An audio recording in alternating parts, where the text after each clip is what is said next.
Assalamualaikum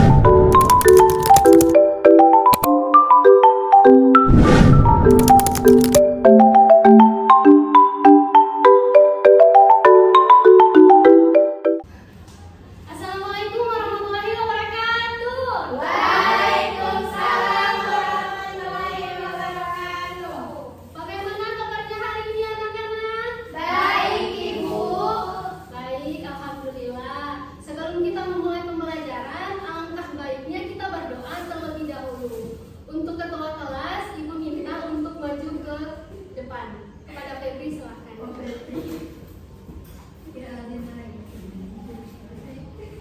Baiklah teman-teman, sebelum memulai pembelajaran pada hari ini, marilah kita berdoa. Berdoa dimulai. Bismillahirrahmanirrahim. Raditu billahi robba wa bil islami dina wa bi Muhammadin nabiyya wa rasulah. Rabbi zidni ilma warzuqni fahman. Amin. Baik, silahkan Ibu. Baik, terima kasih Adik Febri karena sudah memimpin doanya. Sebelum lanjut, Ibu mohon kepada adik-adik untuk berdiri terlebih dahulu. Kita akan menyanyikan lagu Garuda Pancasila.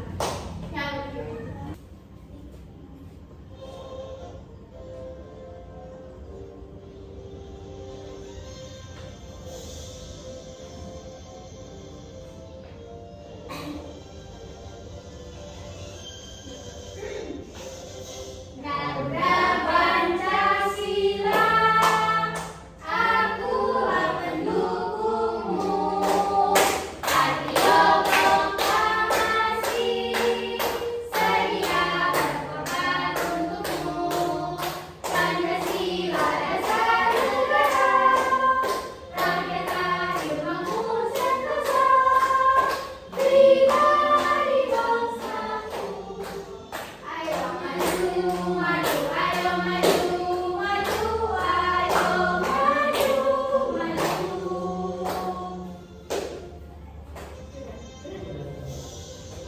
Oke, silahkan duduk kembali. Baik, Ibu akan mengecek kehadiran. Siapa yang tidak hadir hari ini? Hadir semua, Ibu. Alhamdulillah. Jadi, pembelajaran kita kali ini kita akan belajar mengenai norma. Nah, Ibu akan menanyakan pertanyaan. Nah, apakah di kehidupan kalian selalu ada aturan? Ya, Ibu. Apa itu? Peraturan di sekolah, Ibu. Ya, betul sekali. Pernah kalian membayangkan jika tidak ada aturan? Ya. Jadi tujuan pembelajaran kita kali ini yakni untuk menyaksikan PowerPoint tentang norma di kehidupan. Peserta didik dapat menyebutkan pengertian, jenis dan macam-macam norma dalam kehidupan. Terus melalui kegiatan video biografi tokoh pejuang, peserta didik dapat menganalisis keteladanan tokoh pejuang sebagai wujud penerapan sikap beriman kepada Tuhan Yang Maha Esa. Dan melalui kegiatan diskusi kelompok, peserta didik dapat menganalisis norma yang berlaku sesuai cerminan keteladanan tokoh yang tepat. Nah, jadi dalam pembelajaran kali ini kita akan mempelajari mengenai norma. Ada yang tahu apa itu norma? Aturan. Ya, betul. Ada lagi? Sikap. Betul. Jadi, norma itu adalah aturan yang dibuat agar kita bisa hidup tertib, rukun, dan saling menghormati. Norma itu tidak selalu tertulis, tapi kita tahu mana yang baik dan mana yang tidak baik. Nah, ada beberapa jenis norma dalam kehidupan. Yang pertama itu ada norma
terhadap sesama masyarakat.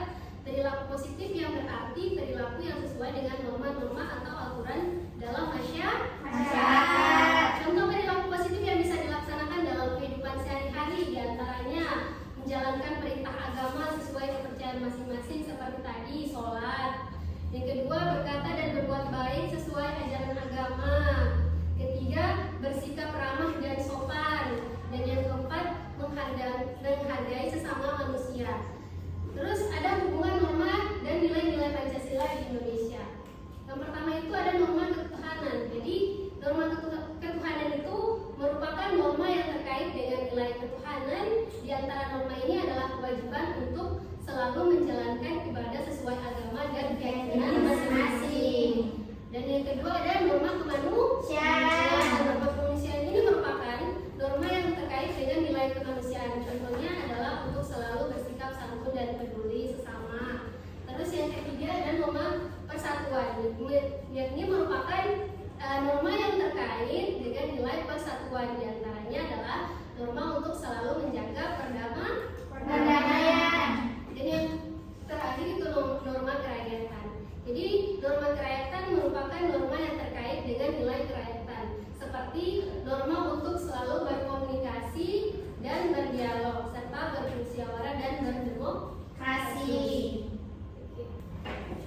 Nah, selanjutnya Ibu akan menampilkan permasalahan mengenai tokoh pejuang yang ada di Indonesia.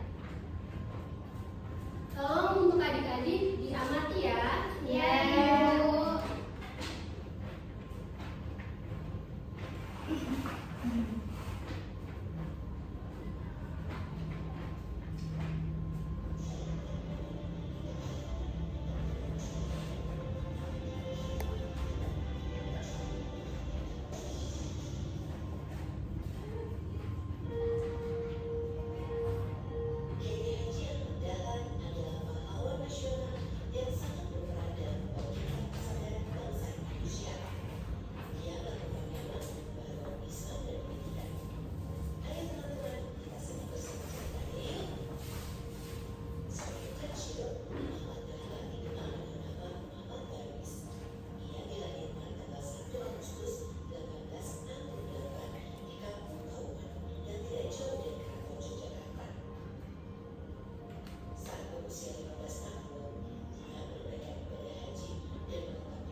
Raden Mas Suwardi Suryadiningrat, ia lahir dengan tubuh yang sedikit berbeda.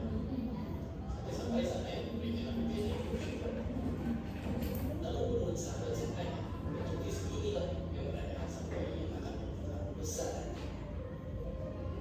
Sebagai seorang bangsa muda, Suwardi kecil memiliki istimewa yang tidak dimiliki orang lain. Lalu di masa remaja, beliau pun mendapatkan kesempatan untuk bersekolah dokter Batavia secara cuma-cuma. Namun dikarenakan tubuh yang sangat sakitan, beliau harus tidak ikhlas dan dicabut beasiswanya. Walaupun pencabutan itu juga dikarenakan politis di Bali. Tapi gagal menjadi dokter tidak lantas membuat kehilangan. Malah ia menemukan kekuatan baru dengan senjata kertas dan merah. Tulisan-tulisan Suwardi menarik perhatian dua pemuda lainnya yang juga tengah membangun pergerakan, Dr. Cipto dan Bawaslu. Ketiga orang inilah yang kemudian bergabung menyebarkan ide Indonesia Merdeka lewat partai politik pertama di Nusantara. Ibarat mendapatkan adik, di sana Suwardi semakin tegar untuk ketidakadilan menimpa bangsa. Puncaknya, ia menuliskan sebuah kritik ditujukan kepada bangsa penjajah. Tulisan yang sangat ironis, menyindir perayaan kemerdekaan Belanda di atas tanah sebuah bangsa yang sedang mereka jajah. Ongkos juga harus dibayar oleh orang-orang tertindas. Merahlah wajah. Suara lantang Suwardi dianggap sudah keterlaluan. Bersama dengan perjuangan hingga sampai ke bumi Belanda. Raga boleh biasa, karena dalam jiwa dan nyala, di tengah pengasingan Suwardi justru tercerahkan yang mengenal gagasan pendidikan dari tokoh-tokoh besar yang hari dan bangsa. Kembali ke tanah air, jalan terjal masih dihadapinya. Suwardi lagi-lagi harus berhadapan dengan pihak pemerintah kolonial. Celakanya, kali ini ia harus sampai tapi dari mulut kunci, hatinya gelisah mendengar kabar sang istri mengalami negara parah saat Islam diartikan. Lalu, di sini titik balik. Pada satu kesempatan, sang istri mengingatkan Suwardi janjinya kepada sang agar mau mendidik kaumnya yang masih tertindas. Bagai mendapat ilham, Suwardi pun segera bersiap lahir menjadi sosok yang baru. Ya, ketika bebas, ia lekas mendirikan sebuah sekolah, taman siswa. Sebuah cara perjuangan yang ia pilih untuk memperkuat rakyat dengan senjata terhidupkan. Pendidikan. Ia juga menanggalkan nama baik, menggantinya dengan nama panggilan yang sekarang Ki Hajar Dewantara. Mimpinya sangat besar dan luar biasa.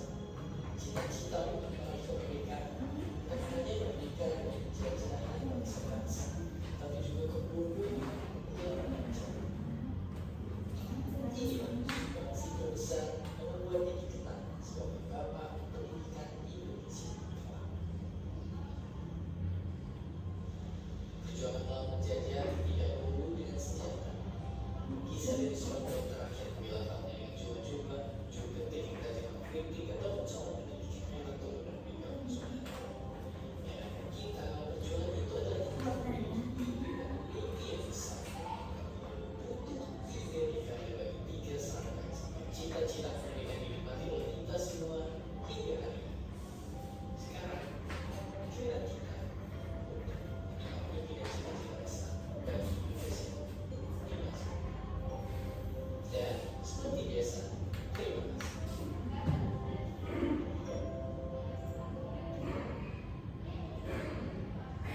Baik, setelah adik-adik mengamati video tadi, kira-kira apa saja hal yang diteladani dari tokoh tersebut dan norma apa saja yang diterapkan sesuai perilaku tokoh tersebut. Jadi sebelum adik-adik menjawab, Ibu akan membagikan LKPD kepada adik-adik dan sebelum itu Ibu akan membagi kelompok. Di sini kelompok 1 dan sebelumnya kelompok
di bawah gitu ya.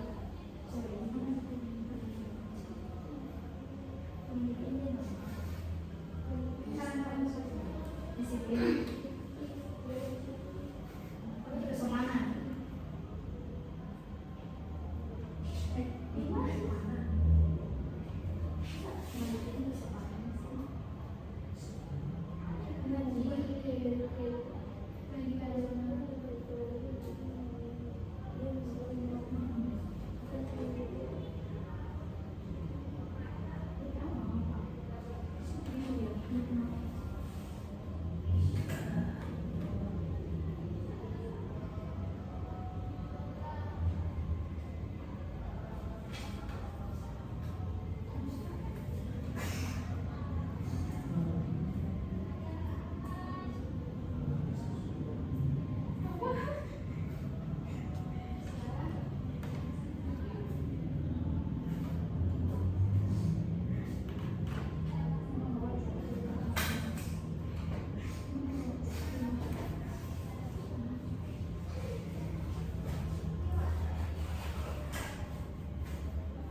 Sudah selesai adik-adik?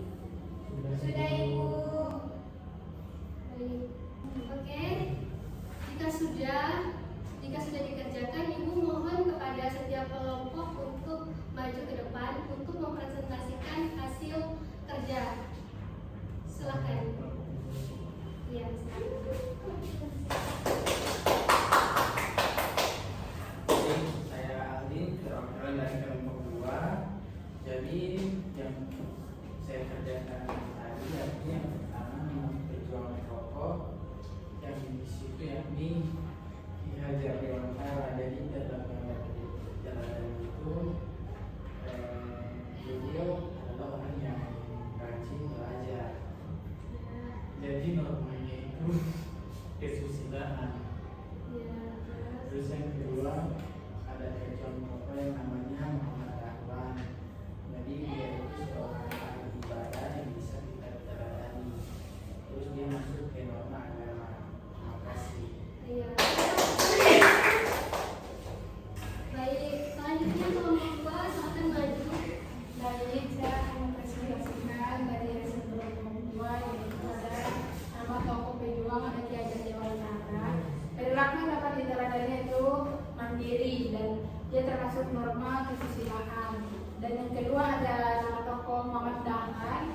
Itu perilaku yang dapat diteladani ada kerja keras dan kesabaran. Itu termasuk dalam norma agama. Sekian dari kelompok